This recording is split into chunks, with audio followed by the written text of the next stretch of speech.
शेर और चूहा। क्या आप जानते हैं कि जंगल का बादशाह किस जानवर को कहा जाता है?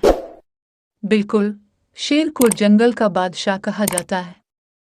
जो कहानी हमने अभी आपको सुनाई है वो भी शेर की कहानी है।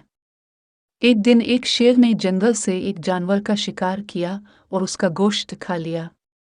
अब शेर को नींद आने लगी। वो जल्दी से अपने घर गार में आकर सो गया। अभी कुछ देर पहले की बात थी कि अचानक खाने की तलाश में चूहा शेर के घर गार में रिनगी और खाना तलाश करे। वो मरने लगा। इसकी आवाज सुनकर शेर की आंख खुल गई। शेर को बहुत गुस्सा आया और वो इसने शेर चूहे की बात सुनकर जोर जोर से बहने लगा। तुम और मेरी मदद करोगे?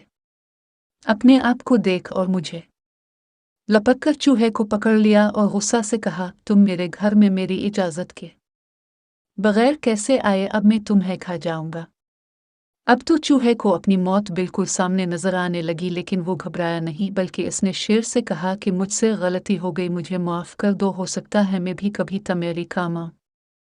शेर को नन्हे चूहे की ये बातें बहुत अच्छी लगी और उसने चूहे को आज़ाद कर दिया। चूहा बहुत खुश हुआ। इसने अल्लाह का शुक्र अदा किया और फिर शेर का शुक्रिया अदा किया।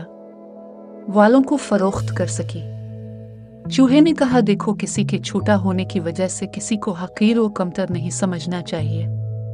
अल्लाह ने किसी चीज को बेकार पैदा नहीं किया। अभी इस किस्सा को कुछ ही दिन गुजरे थे कि जंगल में कुछ शिकारी आए। उन्होंने शेर को पकड़ने के लिए एक जगह जाल लगाया ताकि शेर को पकड़कर चिड़ियाघर वालों को बेच देते। शेर शिकार की तलाश में जंगल में घूम रहा था कि अचानक इसका पांव जाल में फंस गया। अब तो शेर बहुत घबराया। उसे मालूम था कि इस किस्म के जाल शिकारी लगाते हैं और शिकारी जानवरों को पकड़कर शहर ले जाते हैं और चिड़ियाघर वालों को बेच देते हैं।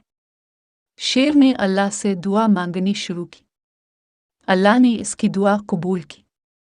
चूहा अपने दोस्तों के साथ जंगल की सैर कर रहा था।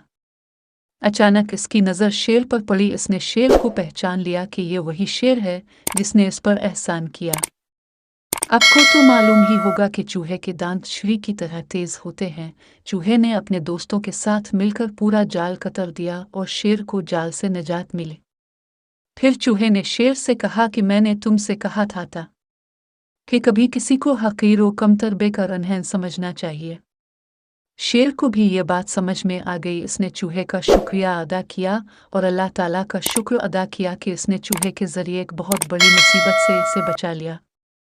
قال رسول الله صلى الله عليه وسلم الراحمون يرحمهم الرحمن ارحموا أهل الأرض يرحمكم من في السماء.